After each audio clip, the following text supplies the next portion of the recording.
amigos, tudo bem com vocês? Baruch Hashem, graças a Deus, tudo em paz, né? Eu sempre estou falando aqui no canal sobre o Yiddish e o Ladino. E as pessoas me perguntam sobre esses dois idiomas também falados pelos judeus. E é o que nós vamos ver agora. O Yiddish e o Ladino, as línguas judaicas. Mas antes, vocês vão se inscrever, dar um like esperto aí pra gente, comentar e compartilhar, levar cultura, levar conhecimento, levar luz, é isso que importa. Meus amigos, por causa da localização da nação, dos judeus, e a mistura de idiomas oficiais com o hebraico, era natural, tão natural, que aparecesse uma língua híbrida, uma língua misturada, falada pelos judeus. O Yiddish, que nunca foi um idioma nacional do povo na Europa, e é interessante que a palavra Yiddish significa justamente judeu, porque era usada pelos judeus, é claro. E por outro lado, o ladino, que é uma vertente utilizada, é um idioma utilizado na Península Ibérica, Portugal e Espanha. O Yiddish é uma língua falada pelos israelitas, lembrando que o termo, o adjetivo israelita é sinônimo de judeu, em nada tem a ver com a nacionalidade israelense. Começou na Europa a se desenvolver entre os séculos IX e XII, nos guetos judaicos do sudoeste da Alemanha e nos shtetl. Se lembram dos shtetl? Aquelas pequenas aldeias predominantemente judaicas, eram localidades muito pobres, quase que miseráveis, em países como Polônia, Ucrânia, Rússia, Bielorrússia e outros países da mesma região do leste europeu. O Yiddish é uma derivação de dialetos da Alemanha Central, um idioma alemão, vários dialetos germânicos e principalmente idiomas medievais daquela região. Por isso que, foneticamente, aqueles que estão ouvindo o Yiddish percebem que ele é muito mais parecido com o alemão central do que propriamente o alemão padrão, o alemão oficial da Alemanha atual.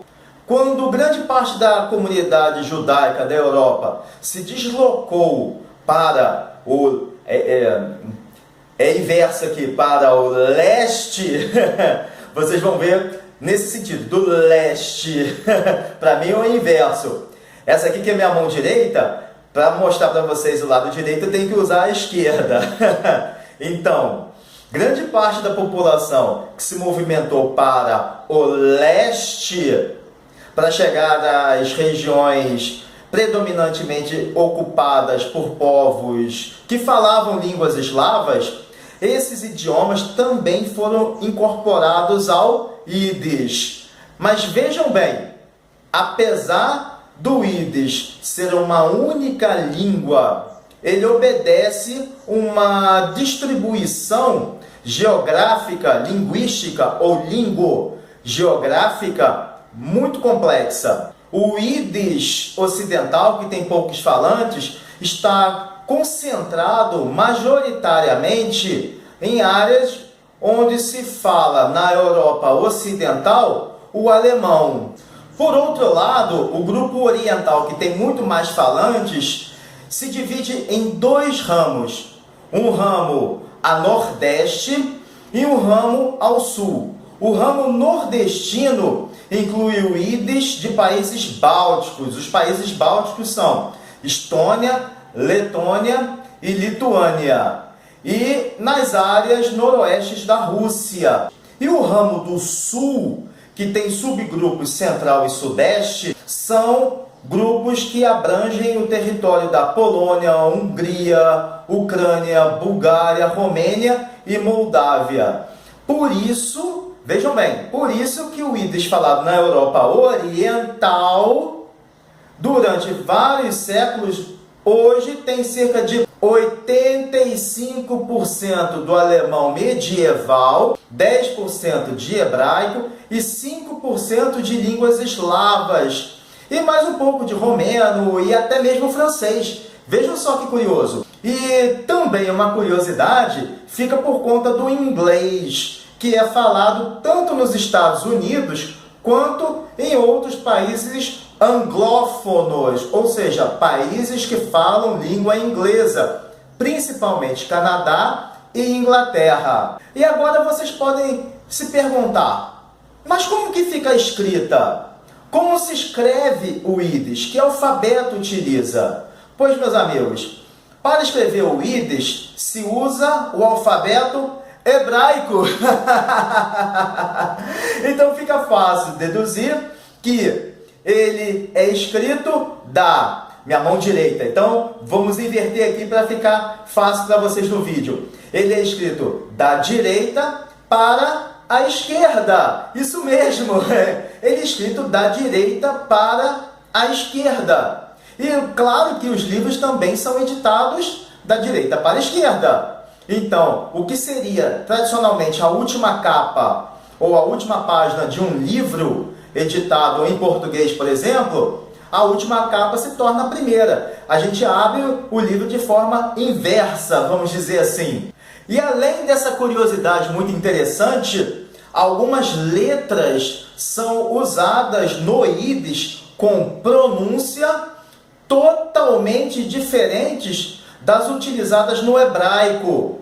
Hoje em dia, o Yiddish é falado por mais de 4 milhões de judeus em todo o mundo, principalmente em Israel, na Europa e nos Estados Unidos. Algumas poucas regiões do Rio de Janeiro e São Paulo, onde tem uma comunidade judaica mais sólida, Rio Grande do Sul também, Paraná, mas em menor escala, o Yiddish também é falado. Mas naquelas comunidades, nos Estados Unidos, sobretudo, a gente vê em lojas, vê em cartazes, vê o Yiddish espalhado por vários pontos da cidade, principalmente em Nova York. E o Yiddish é tão importante que existem edições de jornais, revistas, livros, sites da internet e até mesmo programas de rádio e televisão nessa língua. Olha só que legal! E mesmo que alguns sionistas neguem, o Yiddish também é responsável pela sobrevivência da identidade do povo judeu. Ah, eu falei de sionistas, né? Os sionistas são aqueles que defendem a preservação da identidade judaica. Por isso defende somente o uso da língua hebraica. E podemos dizer que o movimento sionista é um movimento que apareceu principalmente no século XIX. Mas a gente vai falar sobre o movimento sionista em uma outra oportunidade, num vídeo exclusivo aqui do canal. Meus amigos, agora essa parte tem a ver diretamente com a gente, que vive dentro das culturas portuguesa e brasileira, e espanhola também, por que não? Já do outro lado da Europa, lá na Península Ibérica, lá no oeste da Europa, Península Ibérica, lembrando, é formada por dois países, Portugal e Espanha. Apareceu uma versão latina do Yiddish, é o ladino, que é falado pelos judeus daquela região. Ao contrário do Yiddish, o ladino só se tornou uma língua de identidade étnica após a expulsão dos judeus da Espanha em 1492 pelos reis católicos Fernando e Isabel. Até então era apenas uma língua de das localidades onde eles moravam, onde eles habitavam. O Yiddish é uma mistura de português e espanhol. Quando os judeus foram obrigados a abandonar suas casas na Espanha e em Portugal, o ladino sofreu um baque em seu florescimento linguístico. Então, quanto mais longe de Portugal e da Espanha eles iam, mais isolados das mudanças da língua eles ficavam, era natural. Por isso que o ladino se tornou cada vez mais diferente do espanhol e do português. Se a gente pega um texto em ladino, percebe que ele apresenta, tanto na gramática quanto no vocabulário, uma semelhança muito grande ao português, principalmente do espanhol dos séculos 14 e 15.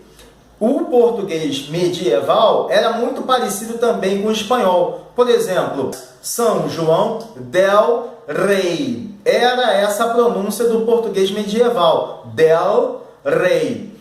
O português medieval é muito parecido com o espanhol, até mesmo moderno.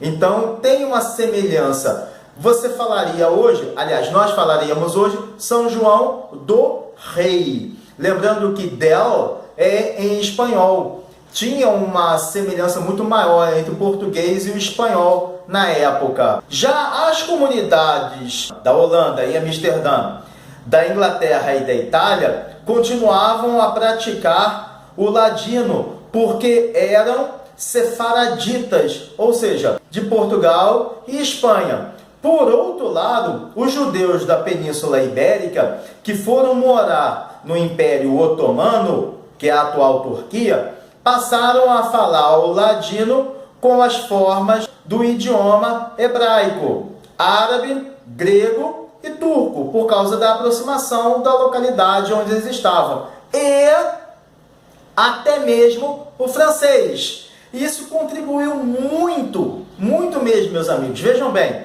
para o distanciamento deste ladino falado para o ladino lá da Península Ibérica, se tornando quase um outro idioma. E então a gente pode falar que o ladino é a soma, preste atenção, o ladino é a soma de palavras em português e em espanhol antigos, com outras diferentes línguas dos diferentes países onde os judeus estavam morando, onde eles se fixaram.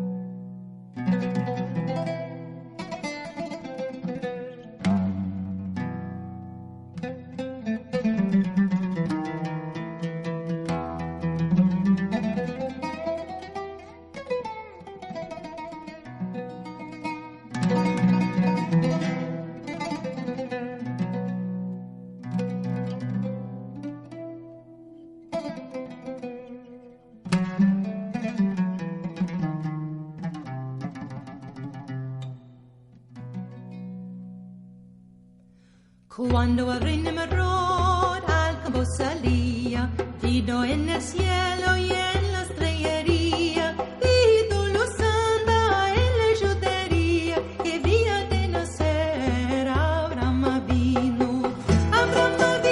Padre querido, Padre bendito, luz de Israel. Abraham vino, Padre querido, Padre bendito, luz de Israel. La mujer de Tera quedó preñada y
Meus amigos, essa salada linguística é historicamente tão grande, mas tão grande, que é possível perceber que algumas palavras e expressões passaram de uma comunidade para outra por causa dos relacionamentos econômicos, culturais e comerciais.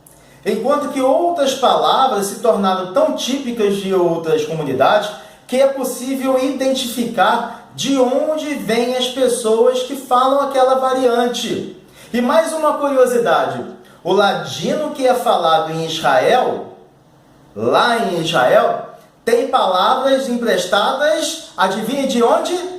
Do Yiddish! E da mesma forma que o Yiddish usa as letras do alfabeto hebraico para escrever o seu idioma, o ladino também segue nessa vibe. Só que a partir do século XX, o ladino começou a ser escrito com as letras do alfabeto latino. O Yiddish continua a utilizar as línguas hebraicas. E já que a gente está falando de comunidades sefaraditas, é importante dizer, vou abrir um parênteses aqui, que a família do Senor Abravanel, vocês conhecem o Senor Abravanel? E se eu disser assim, Silvio Santos? A família do Senor Abravanel é uma das famílias mais antigas, uma das famílias judaicas mais antigas da Espanha e de Portugal, principalmente de Portugal. O Senor Abravanel tem a sua família lá naqueles períodos do século 13, 14, que se muda fugindo das perseguições. É uma família que também esteve em contato com a coroa portuguesa, e eles fogem da perseguição e vão se fixar nas regiões do Império Otomano, mas principalmente a Grécia. Então, o Senor Abravanel, o Silvio Santos, é de origem sefaradita. Fecha o parênteses aí. E ao longo da história judaica sefaradita, o ladino foi falado, foi ouvido e foi escrito no norte da África, no Egito, na Grécia, na Turquia, na Iugoslávia. Lembra da Iugoslávia? Hoje tem a Sérvia, tem a Croácia, tem Montenegro, tem o Kosovo e tem vários outros países ali, a Macedônia, e na Bulgária, a Romênia, na França, e também foi utilizado em Israel. E um pouco menos ele é falado nos Estados Unidos. Ele é falado atualmente em Seattle, Los Angeles, Nova York, porque é uma cidade que acolhe muitos membros da comunidade judaica, de várias origens, e no sul da Flórida, que tem uma comunidade latina judaica muito grande também. E é falado também em alguns lugares da América Latina. Mas o número crescente de imigrantes para Israel contribuiu para a queda do ladino na Europa Oriental e na Turquia, porque essas pessoas saíram e, consequentemente, o número de judeus europeus que estavam nesses lugares começou a diminuir e fazer com que a língua diminuísse o seu uso nessas regiões. A partir de meados do século XX para o século XXI, por causa do ensino de hebraico em Israel, o ladino começou a morrer, a entrar em extinção, ao contrário do Yiddish, que somente aumenta, que somente cresce. Outra dificuldade encontrada é os nazistas destruíram, vejam só, lamentavelmente, os nazistas destruíram a maioria das comunidades europeias nas quais o ladino era a primeira língua entre os judeus, e exatamente daqueles países que eu citei anteriormente, Grécia, Turquia, Bulgária, Romênia. E com isso, infelizmente, muito desse material se perdeu. E os sobreviventes do Holocausto que falavam o ladino, essas pessoas emigraram para a América Latina e passaram a falar o espanhol quando partiram para países que falam essa língua, e outros também partiram para o Brasil e trocaram o uso do ladino pela língua portuguesa. Então, sem dúvida, o ladino está entrando em extinção.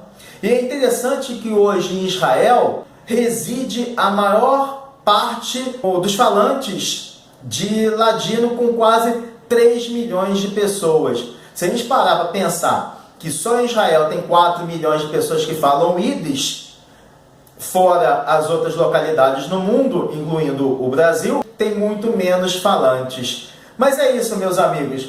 Depois desse linguístico vídeo, eu desejo a todos um Shabbat Shalom Mevorach, um sábado de paz, de bênção e uma semana de presença divina a todos. Um forte abraço a todos e valeu!